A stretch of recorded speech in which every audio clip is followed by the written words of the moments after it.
Hey guys, I got a new video for you today, and this is going to be on the Zero Tolerance 0561, so you guys can see there, Rick Hinderer design. Now this is actually a collaboration between Zero Tolerance and Rick Hinderer to bring a non-custom-esque version of his XM line at a more affordable price point. So obviously if you guys are familiar with Zero Tolerance knives, you know that the build quality, fit and finish and all that is excellent on these knives for the most part.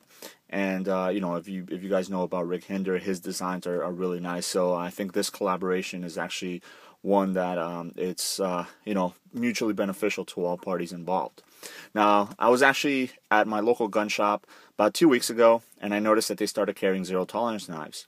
And to my surprise, they actually had this particular knife, the 0561. Let me go ahead and open it up, and I'll tell you a little bit more about that.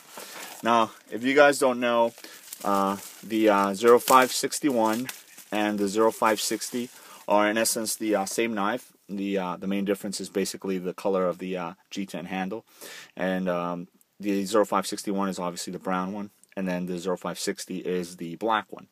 Now, I was actually pretty happy to see that the local gun shop had actually both of them in stock, so I was able to, you know, compare and contrast them side by side. But you know, in all actuality, the only difference is actually the color of the G10 scale. So let me go ahead and give you a little bit of information on them. Obviously, as you guys can see, it's a pretty big knife, and that's one of the first things that I want to point out, and that's the you know, the weight of this particular knife. This knife comes in at about 5.8 ounces. So you know, the same with a lot of other zero tolerance knives. This is a kind of chunky, beefy knife. This is obviously going to be you know, it can double as a tactical purpose knife, but it's also going to be a hard use knife. So you know, if that's not something that you're looking for, you know, I would definitely keep that in mind. But as far, like I mentioned before, as far as fit and finish, quality, and all that, you definitely wouldn't, you know, want to pass it up, you know, if it's not exactly what you're looking for. So the close length on this comes in at 5 inches. So again, it's a pretty big knife, you know, and just in the closed position. Like I mentioned before, this is the one with the brown G10 scale. So obviously on this side you get a 3D machine G10 scale, and it's brown, kind of like a coyote brown. Then on the other side you get a 3D machine titanium scale, and obviously in that kind of more, I would say, stonewash look to it. You know, that's what you're going to get with the titanium side. So you know, obviously it's more reminiscent of the Rick Hinderer design knives. You know, you'll find this a lot with his XM18 lines or XM24 lines. You know, it's usually, you know, the one scale will be one color, and then you'll get like a titanium color on the other side. The pocket clip is actually really nice. It's a very deep ride pocket clip, and then you also get 4 positions. You can alternate it left-handed or right-handed carry, and then tip up and tip down. It comes automatically right-handed with tip-up carry. So, you know, if you want to unscrew them right there, and then you'll screw it on this side and then on the other side as well. So obviously it gives you a lot of carry options, which is always nice. I really like when companies do that, because you're not limited to you know, to basically having to carry it the way they want you to carry it.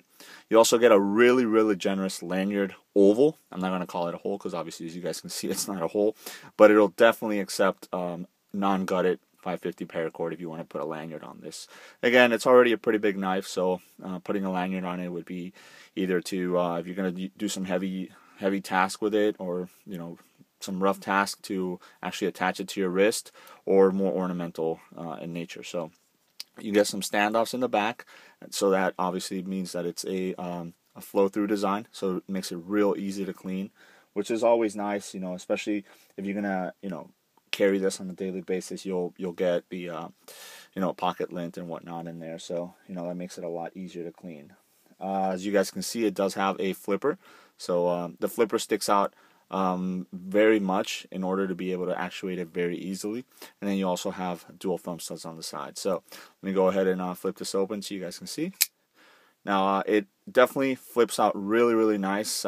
You do get you know, the blade locks into place effortlessly, and you don't have to put a lot of pressure on the flipper in order to do that. And then basically you know, it flies open based on the KVT, which is the ball bearings, the system that's inside of the pivot. It lets you you know, open it up with, you know, seamless effort. So you guys can see there, I didn't have to put that much pressure into it.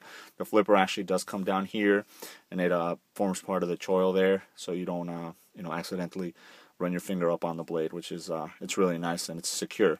Now in my hand, as you guys can see, I get a full 4-finger purchase on the handle itself, and it's very, very comfortable. The pocket clip is way on the back right here, definitely out of the way if you have it in that tip up carry position in the right hand.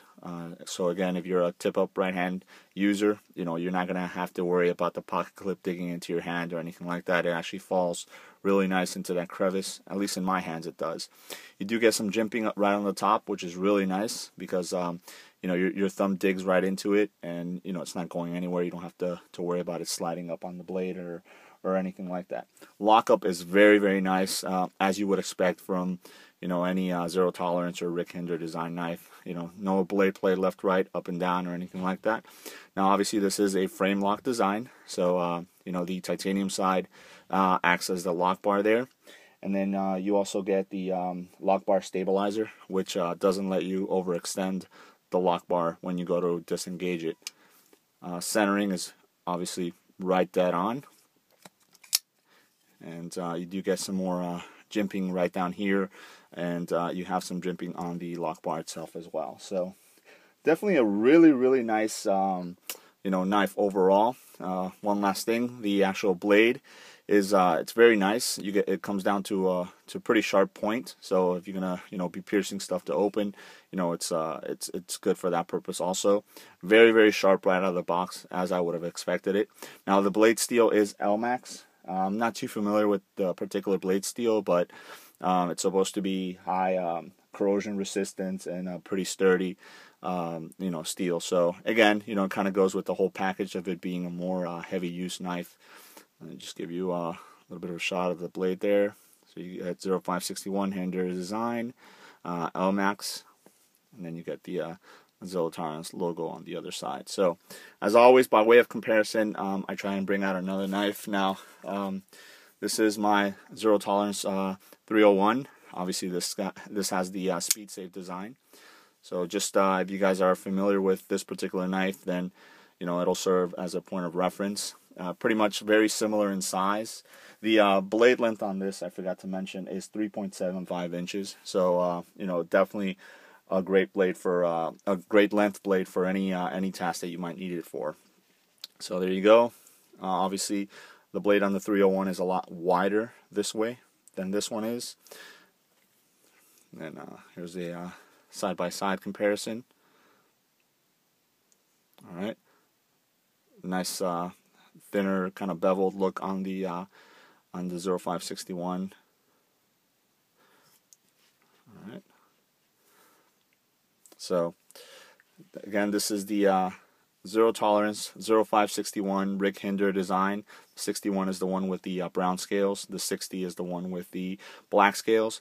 Now, I was pretty surprised to find this at a local gun shop because these knives are pretty desirable nowadays. There's a lot of people that are picking them up because it's a great knife, and especially for that shop to have both the black one and the brown one. Now, if you do want to go ahead and pick these up, you'll probably find them right around the 260 mark in the majority of sites out there. I was actually pretty surprised that my local gun shop had it at a considerably less amount.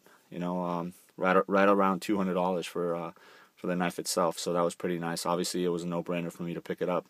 So let me know if you guys have any questions, and I hope you enjoyed that. Thanks.